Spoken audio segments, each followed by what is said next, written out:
please welcome with me Kean Siong. Was this pronounced right? I'm not sure. Yeah, exactly right. Yeah. Okay, wonderful. Yeah, he will be presenting about things attack Pekin in 18 months IoT honeypot. I'm really excited to see what he has to say. So without further ado, please. Hey, thanks, Chris. Hey. Hey, everyone. Good afternoon, ladies and gentlemen. All the gentlemen right here. Yeah. Thanks very much for letting me to be standing between you and the lunch, because I know I always hate the guys the most that's standing between myself and my lunch, especially I'm hungry. Yeah. Every hungry man is an angry man in the world. Good afternoon, gentlemen, again. Sorry. Good afternoon, gentlemen. Yeah, my name is Tan, or you can call me Kian. Yeah, I'm from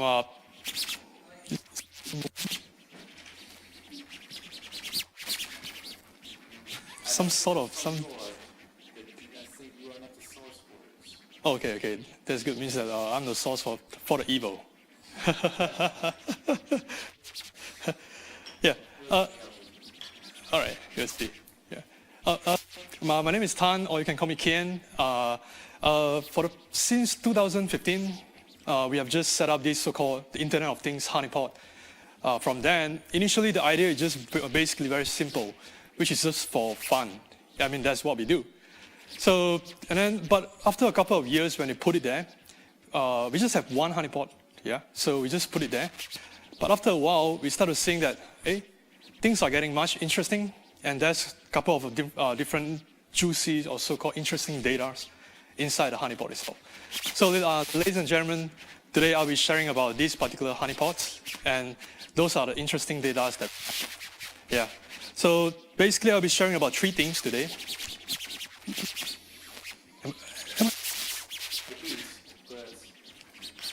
Or should I just using the mic? I think it'll be better. I think the microphone is like. Oh yeah. Check. Ah, much better. Oh yeah, that sounds good. Like a professional. Yes. Sounds like a concert. Yeah, just joking. So today we will just share about three simple stories. The first one will be, let's try to take a look on a couple of Internet of Things network related protocol. And then the second, on the honeypot design. And then the third one, again. Can I using the mic? It'll be easier. I don't want to be the source of evil.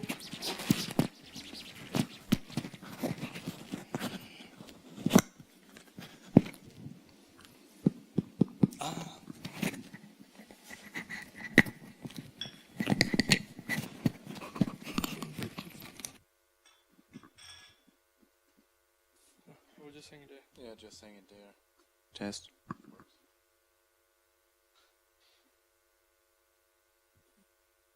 Okay. Thanks, buddy. Check. Oh yeah. So just a short one. For the first thing, we'll explore about the Internet of Things network protocol. The second one, we'll share about how our honeypot designs look like. And then the third one will be all the interesting data from the Internet of Things honeypot itself. And last but not least, everyone, gentlemen, everyone right here, I will share a couple of photos of my honeypots. So please don't let me go if you don't see that. All right. So just a quick introductions about myself. My name is Kian. You can call me Tan. I'm part of the HoneyNet project, which is the HoneyNet project is one of the open source international research community or organizations, which is focusing on developing honeypot technology. Or so-called recently, everyone used the buzzword as deceptions technology. And for me, Germany is a very special country for me, because initially when I started to involve in the HoneyNet project, I'm following one of the mentors.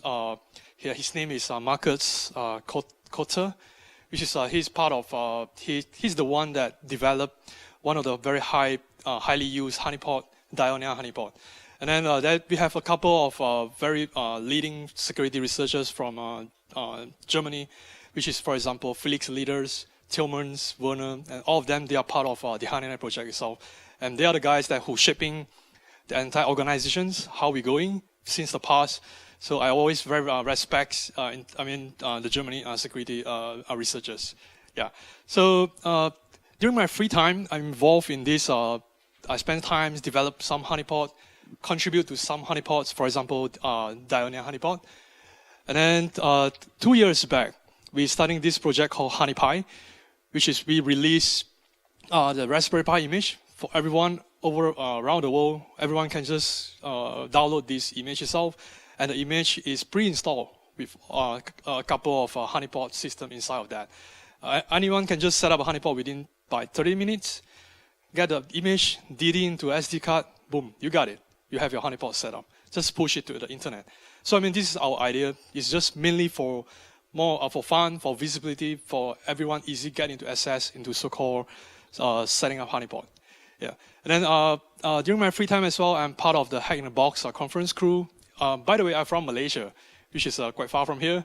But it's my pleasure to be here, definitely, in Heidelberg. Yeah. So, ladies and gentlemen, let's try to go for the first one, which is we'll go to explore about this Internet of Things protocol together. So the first one for today, I'll be trying to go for this particular protocol called MQTT.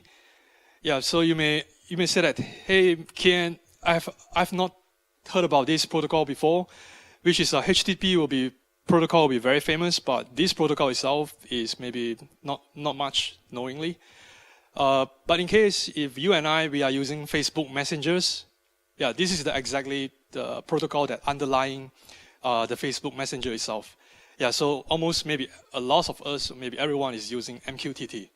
It's listening on the port 183, and then this protocol is just simply very lightweight and simple. Yeah, but the key takeaways of this MQTT protocol it is about this one. So MQTT setup is pretty easy and simple, which is it will require one so-called MQTT broker that's standing in the middle, and then we'll have a couple of different clients connect to it. Yeah, so and all of them they will subscribe to the same topics, as long as one particular MQTT client publishes a message. For example, I'm down. This particular sensor is too hot. This temperature is too high, or some sort of this kind of IoT sensor messages to the topics, and this message will just spread it out to all the clients that connect to the same central broker with the same topics. So it sounds like chat room. Yeah. So this is how MQTT works. So in this case, I would say it's about publish and subscribes model. So this is one of the key takeaways for MQTT itself. Yeah. And then I mentioned about lightweight. A normal HTTP request will exactly look like this because I got it from just a browser. So try to browse from google.com, for example, and you have all the cookie and get headers. In this case, the packet size will be around 600 bytes of data.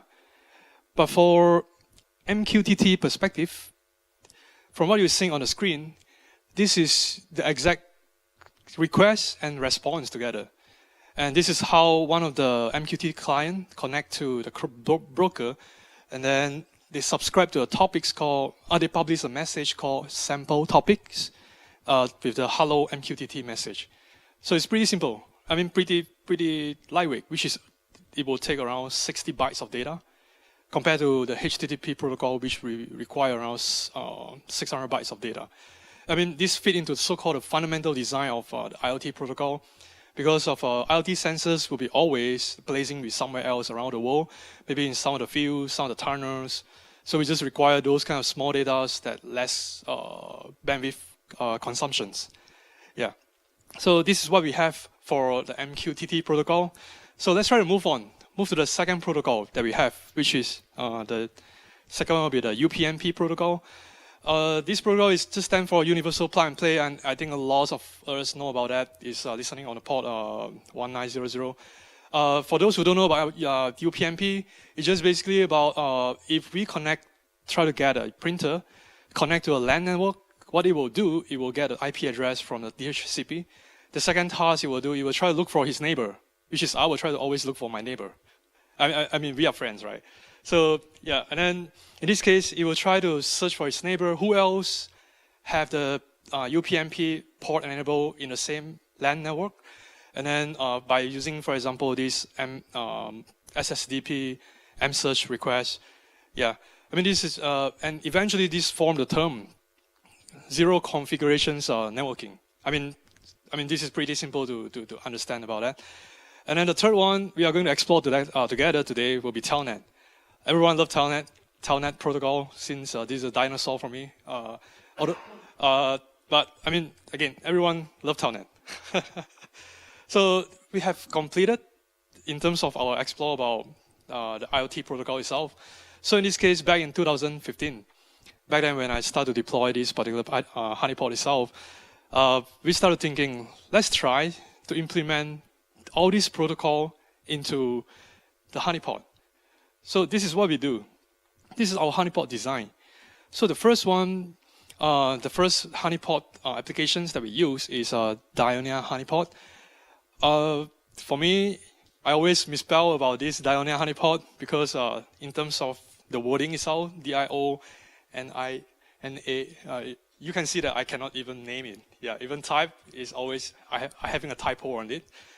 Until someday, when I talk to some guys, and some guys, they share with me, exactly, Dionia is the name of this plant. Yeah, so right now everyone can remember Dionia easily. In fact, these tools was developed by the HoneyNet project during the years of the conflict time, quite a number of years back. And then it started by a couple of our security researchers in Germany. And who knows, these tools, pretty useful in configure, but who knows, in last year, during the WannaCry outbreak time, this guy to be a hero again, which is one of the unknown hero, because we improved Dionia honeypot and let it talk to WannaCry, flirting around with WannaCry, and eventually WannaCry was just crawling into a honeypot, laying the egg inside. What we have is all the payloads from WannaCry, and also a couple of different malware or backdoors that they are exploiting the same vulnerability as WannaCry ransomware. We capture lots of stuff, which is Bitcoin miners. I mean, you name it, you have it by using this particular Dionia honeypot itself. So what makes it so powerful is just, personally, I like just one very powerful capability or features of Dionia honeypot is about its powerful way of performing network protocol emulation. Basic concept is just very simple. Any simple connection, incoming connection to me, I will just respond back. And we can customize, we can respond back with the response that we crafted. So this is the basic, so the fundamental design of the entire Dionia honeypot. It can speak a lot of languages, not English, not German language, yeah. But I mean, not Spanish, but it can speak in terms of SMB language, HTTP, TFTP, FTP, SQL languages, voice over IP. So back in the years of 2015, we just curiosity about what will be happening on the IoT devices. So we put it in, we inserted two languages with it, which is the UPnP and MQTT into that. So in this case, what we do on the first protocol will be just, remember about just now the key takeaway of MQTT protocol, which is the main juice will be the MQTT broker. What we plan to do is we have Dionia transform it to be MQTT broker. It could be similar as a SSH server, for example, in this case. So once we have the broker set up, we push it to the internet. The main initial idea, the expectations, will be we hopefully will have someone connect to our MQTT broker. If they subscribe to any topics, we will say, okay, we got you. I mean, you have the topics ready. If any messages to us, yeah, we are going to have, okay, everything is good. Then, but we will eventually we will just perform a logging on all this kind of stuff. I would say initially the idea is pretty awesome, which is we try to see if someone going to scan this particular honeypot and they are going to use it, and yeah, we got it. So this is for the first one, MQTT. The second one will be UPnP. Yeah, so we try to turn our Diana honeypot into different devices, which we can customize in terms of the response itself. We let it do listening on port 1900. For example, Diana can be a supermicro IPMI devices in the interface itself. It can be also a Samsung TV. It can be also an Xbox 360, which is we try to customize a couple of profile. Everyone, once if you run a Diana honeypot, you can choose the profile that you like. Just as I mentioned, this is just for fun because back then, I was just thinking of how can I get a Samsung TV in my room or Xbox 360 instead of I need to go to Amazon and go to somewhere to pay for $100 just to get that. And I don't want to run a honeypot just by buying a Samsung TV. This is just doesn't make sense. So yeah, so we have completed the design for the first MQTT. Second one is a UPnP. Let's go for the third one, which is the Telnet. Yeah. So in this case, we started using this honeypot called Glutton. This honeypot is started recently by our the Honeypot project chief research officer Lucas Rees. He's the guy that behind the scene and designed this honeypot. The main concept is just about right now these tools can help us to listen on all the ports on the machines, and as long as there's any traffic coming out from the internet from the world, for example, Telnet traffic hitting on the port 80.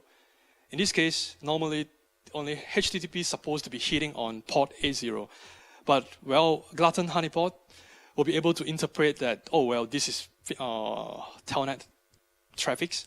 We will get the Telnet handler to handle it. So it just happened it's just basically listening to all the port and try to automatically interpret or analyzing what type of traffic is that. So in fact, it's exactly as this guy eating all the hamburgers and drinking all the beers. So this is how Gluttons look like. Yeah. So what we do is we try to have Glutton honeypot listening on Telnet protocol 23. Initially, my idea is just basically getting to know about some port itself, just for fun and not really scalable. But eventually, this turned out to be something good. So right now, I'm going to share with you about what was happening for my honeypot for the past 18 months. But before that, I was told by someone that I need to put a cat's photo in the security conferences to get everyone excited. Yeah, I should put a German's beer instead. I know. So double excited. Disclaimer over right here. I understand that a lot of security research company or so-called the national CERT team, you have a tons of unused IP space. Then you deploy, maybe them will be deploy thousands of honeypot listening to the internet and see what we will have. But for me, just a hobby perspective, just a members of the Honeypot project, and what I have is I only have one honeypot in my room, just one. Yeah. And then, but from one honeypot, these are the juicy data that I've collected for the past 18 months. So let's go for protocol by protocol basis, which will be from MQTT. The second will be a UPnP, and we'll go for Telnet. So, ladies and gentlemen, this is the first one that I have, the MQTT protocol.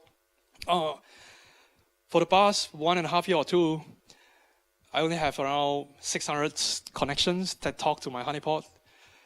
600 connections within 2 years, which is equivalent to maybe 30 or 20 requests in a month, which is pretty silent. But I mean, what we do with that is we're able to fingerprint just those incoming connections to us. For example, in this case, you can see that they are trying to, these are all the client ID that talk to our honeypot. And this client ID is unique in terms of, is equivalent to HTTP, the user agent. I mean, this is how we relate to HTTP protocol. You can see they try to log into our honeypot with the username and password called now. For me, honeypot is meant to be hacked. This is the fundamental concept of honeypot. But in this case, I only have a 600 incoming connection talk to my honeypot within 2 years. it means that the activity is very quiet, and it indicates that likely my research or my hobby project of MQTT honeypot itself is failed. Yeah, which is honeypot is meant to be hacked, but what I have is just pretty silent. So at the time, I was really frustrated. I was just disappointed because I just want to get something, but I don't have that. So in this case, while I try to look for the second protocol, which is the UPnP protocol, hey, things are getting more interesting. So this is what I have when I try to generate the graph for the graph itself. But just looking from one single honeypot perspective, within the 2 years, 1.5 years, hey mom, I have 8.9 million of the data talk to my honeypot. Yes, I got it. Which is good, which is from just one single honeypot perspective. 8.9 million, in fact, the graph itself is separate into 3 peaks. The first one will be happening on June 2016. Second peak in the middle is happening around New Year Eve 2017. And then the most right-hand side is just around 1 or 2 months back, which is around January.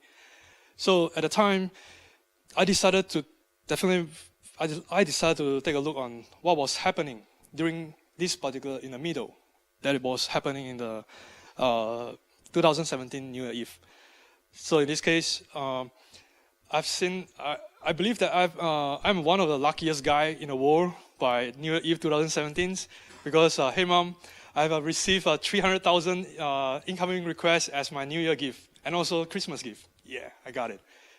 So in this case, it's just a daily basis. Someone sending me 300 incoming requests.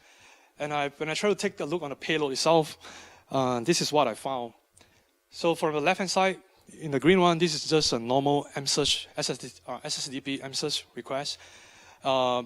Usually, msearch requests will be sending to a broadcast message, which is the guys that try to looking for is their neighbor. But then in this case, from what I'm receiving, this is those highlighted in the red color. You can see the host command to be slightly different with a HOST, capital letters. But the normal one should be around HOST with just a H as a capital letters. And then sometimes you'll see the IP address to be changed to some particular specific IP address itself. By looking at the data itself, I start to understand that someone found my UPnP port, and then they are using my UPnP port just to perform so-called SSDP reflections DDoS attack.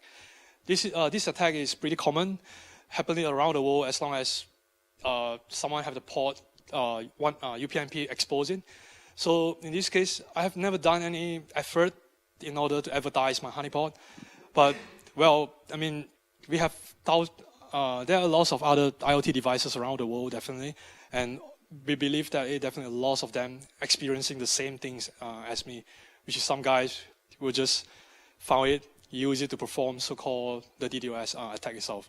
Try to use it to leverage on this kind of insecure UPnP port. Yeah, so gentlemen, this is what I have from my first protocol, which is the MQTT. The second one is the UPnP that you have. So now what I'm going to share with you about the third protocol, which is Telnet. I will share a couple of love story between my honeypot and Mirai botnet. A lot of different Mirai botnets and also a botnet called Hajime botnet. So this is what we have in terms of the Glutton's honeypot logging. It's just about when Mirai botnets try to connect to by normal username and password and try to check if they will try to run a couple of commands and eventually they will try to say, okay, I will check if BusyBox is installed. No worry about all these kind of data because right now we are just focusing on one thing, which is the incoming request. All you have seen from right here is just about incoming requests and all the response that we generated for the request. So the first story that I have, this is a default Mirai connections. This is how they're floating around. So the first one, they will try to connect to the log into the systems with a default password, as what we have heard about in the keynote, and then they will try to check if the file is writable by echoing some of the data inside, and then they will check again about wget is installed. If yes, they will use the wget utility to download the exact payload itself. So this is just a quick summary about how Mirai's entire life cycle itself. I mean, in terms of just a very initial infection stage. The key takeaway for this this incoming command itself is the one that highlighted in the green color. You can see that it is about the keyword called ECCHI. In the Japanese language, ECC ichi, I believe means that naughty. I mean, some sort of. So by looking at this particular keyword itself, and also the way that Mirai botnet doing the wget and try to download about this URL and with the extension called mirai.arm7, over the past 18 months, over the past 12 months, which is I started the whole things during around 2017 January, and we started seeing a lot of the image of various type of Mirai variants, and I'm going to show you about the second one. This particular Mirai variant, Mirai's turn to become smarter and smarter, because they understand that, for example, if I get access into the systems, if I try to pull my secondary payload by using wget, and with the IP or domain, someone can easily block it easily. So they turn into something much easier, which is I will just write everything by using echo command. So, for example, for the first 4 byte, which is 7F4546, this is the magic header of L file. So this is how they keep writing all the payload into the compromised machines. And there's a lot of echo afterwards, and eventually, yep, it's just a normal Mirai of the behavior itself. So this is the second one that I have. So I would say Mirai turned into a smarter, but since the source code itself is open source, somebody started to use it in order to compile their own, try to make their own Mirai variants. And I still remember from June 2017 until September, within the 3 months time, I got these very interesting messages from these particular new variants, which is not really mentioned elsewhere or publicly. Somebody keeps sending me the message called WTF every day. Yeah, just WTF. Because of this. Hey buddy, WTF, yeah. Yeah, what the friend, yeah, I know. So these Mirai variants will carry the specific indicators, also called the signature itself, instead of just now the green color ECCHI. Right now we have seen the words called WTF, and then while they try to write some files, they will create a name called bigbotpime. In this case, I feel pissed off because my honeypot has been greeting with the WTF message for 3 months, and I decided to find who is the guy that behind the scene. So right now we have 2 keywords, which is WTF and bigbotpime. So in this case, I'm trying to Google for it. If I Google for WTF, I think the result will be very terrible. So I decided to go for the keyword bigbotpime. And this is what I found with just a quick findings in Google. We'll see that bigbotpime it is one of the Skype name. And then these Skype names, we can contact them. And they belongs to the teams, the Lizard Squad's DDoS services. And they even advertise all the price and how much if you would like to get access into their botnet. And also if you would like to have some service also called consulting services that they can help us to set up our botnet or particular like complete setup, including the C2 and stuff, we just need to pay around $2,000 to them, which is, I would say, which is good. I mean, in terms of the pricing and in terms of what we found, by just looking at the traffics, and right now we found the guys behind the scene. So I found another one, which is about their tweeters, exactly about the bigbotpime, and this guy, his name is Zachary Bouchard. Hopefully I pronounced his name correctly. This is the one that he's a 19-year-old guy, has been arrested because of the cybercrime activities. He's lightly associated with the Lizard Squad's DDoS group. And you can see from the pictures, he's just like patting the back of Mr. Brian Krebs. Hey buddy, I got you. Yeah. By looking at the Twitter account itself, in fact, last year during August when I started monitoring all this. From the Twitter tweets, retweets, we can find that which are the targets that lizard squads are looking at the moment. So just from these screenshots, we know that they are retweeting one of the Blizzard's, for example, Blizzard's organizations, the game companies that has been experiencing the DDoS activities. It's likely will be this group of people. They are maybe associated or likely link it up with that activity itself. But unfortunately, 2 weeks back, I started to look back about this. Twitter account is gone. So I think I lost some of the information that we have. But it's okay. I think we'll see. So this is the third love story that I have, which is the third variance that I've seen in terms of the Mirai botnet itself. And the fourth one, we have seen usually in a common practice will be Mirai will love to use wget in order to obtain their secondary payload. And the payload itself usually will be ended with the file extensions called ARM. But in this case, we found that, the payload itself is renamed to be JPEG file.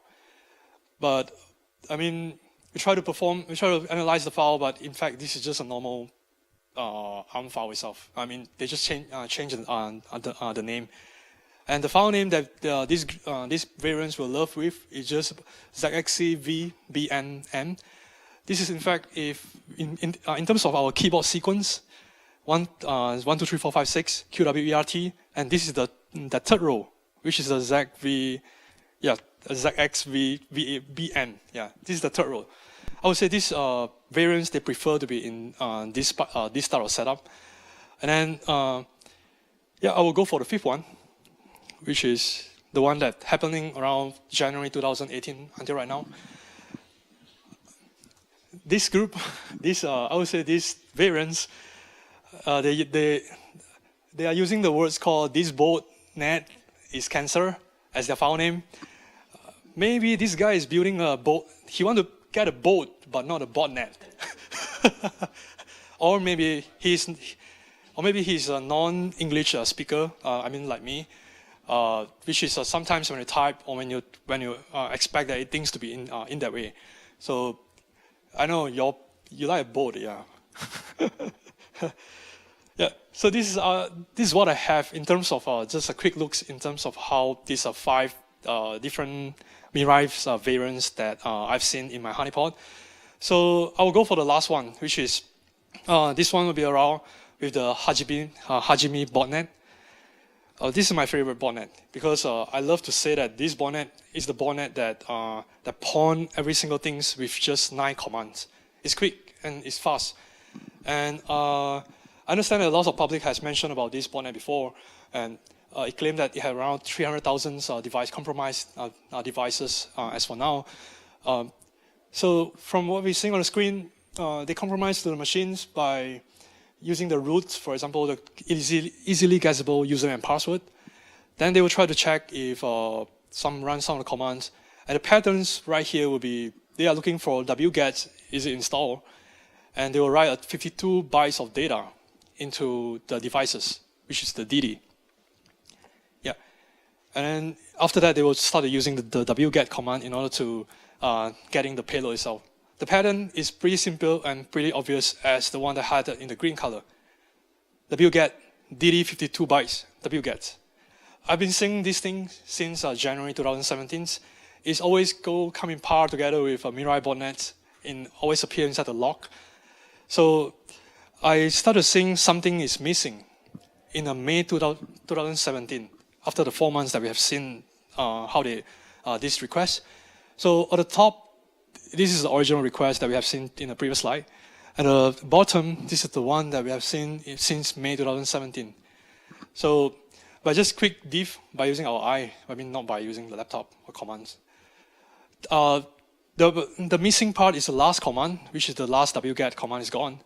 And then there's one slightly difference between the DD commands over here and over the top.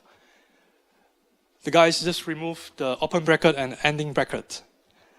Why they do that? And I try to find out try to look for a lot of source code of a couple of open source honeypot, Telnet honeypot, so-called open source IoT honeypot around the world. I found that At the time, a couple of honeypot will not be able to detect this after the guy just simply changed the open bracket and the ending bracket, including our glutton honeypot, which is pretty a shame. But good thing is, by looking at that, we try to fix our honeypot, and then we start to find out that our favorite wget command is coming back. Yes, which is the one at the top. And we have another additional bonus. Hajime botnet started using TFTP in order to to download their secondary payload itself, which is good. Everything was just coming from a one single honeypot perspective, but you can see how the botnet start. This Hajime botnet, they change in terms of their payload delivery. So this was happening in the May 2017. So August, 3 months after that, something is missing again, which is the last command is gone. The wget, where is the wget command? So while we try to take a quick look on the dd command and also the one that we received, we start to understand that they are started using the double pipe operator, which is the OR operator in a bash command. But in fact, this is still running the same intentions, writing 52 bytes of data into the devices and try to check if the file, this particular folder is writable. So yeah, we just fixed our honeypot. Yes, again, now we have seen all our favorite wgets command is running with us. Yeah, so now we can start to see how the botnet slightly changed in terms of how the network protocol communications basis from January to May until right now. This is this is in August after that. So even today they are still using with this one. So I believe that things will change maybe after these talks. I'm not sure, but maybe they don't care. I think, yeah. So yeah, I would just go for sometimes. We have a couple of funny commands that always talk to us. This is not a botnet, but it's just a command, funny command. The guys not even log in with any password or username. They will just echo to you, echo dunk, no dunk, rap is here. I believe in German language, this say that no thanks, right?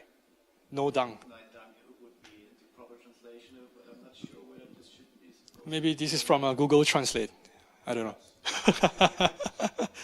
Yeah, I mean, just a quick guess. Sometimes they will just log into the account and they will give just a keyword called payloads Z. I will give you all the payloads from my side. And good things, sometimes you'll see the botnets that they will download from wget http w0.0.0.0.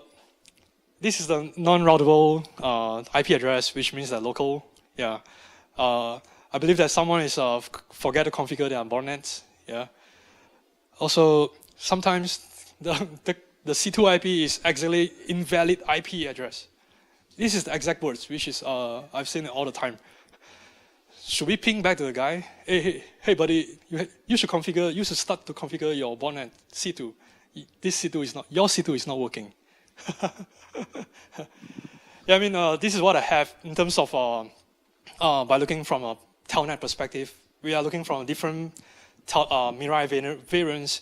We try to even tracking just one, the Hajime botnet, how they evolve over the months.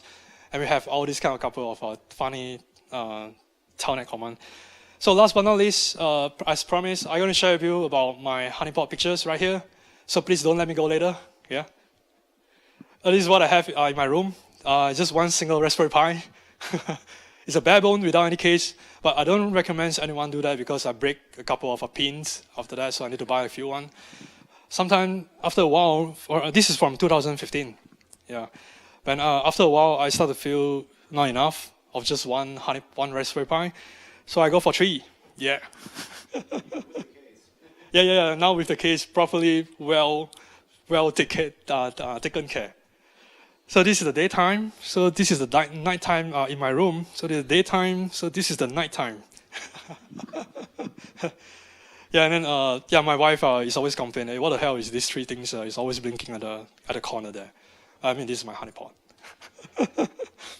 So in the case, if you are interested to download about these tools or so-called playing around with the honeypots, I would really highly recommend that you can go to this website or you can just Google it. These are the 3 main currently still actively developments for the honeypot itself. And then feel free to download and even you can set it up easily. previously, maybe back in the configure time, if you want to set up the diagonal honeypot, a lot of Honeynet project members will say, if you want to set up a diagonal honeypot, it depends on your luck, which is in terms of compilations, library dependency, and all those things. And you have to build it on the exact, maybe some particular versions of the Ubuntu itself. But right now, things are getting much easier thanks to the developers teams, especially the guy called Fibo. He's actively maintained about this. We can easily set up a diagonal honeypot with just 5 commands. Yeah, and then Glutton, definitely one of the good ones to try with. And if you're interested to download the image and burn it into the honeypot, Raspberry Pi, HoneyPi project is the one that I will really highly recommend everyone to go with. Yeah. So yeah, this is what I have for the day. I would say that definitely this is a very humble learning experience for me and very exciting experience. By looking at one honeypot, we started seeing 8.9 million of incoming requests that try to talk to me. I have a very special gift, 300,000 requests during my New Year Eve. We have seen how a Mirai botnet changed, being WTF by the botnets for so many months. Yeah. And then we try to see how they change, and somebody building a boat, yeah, and also the Hajime botnet, how they evolve, yeah. So this is I just doing all these things just for hobby, just at a loss of as the Honeynet projects members are doing, yeah. Mainly slightly starting from a curiosity, put it there, try to get it. If screwed up, then screwed up. If yes, then we got some juicy informations, yeah. So. Yeah, William Dunks, this is what I have. Yeah, so if any questions or any things that I can share, right? All right. Thank you very much.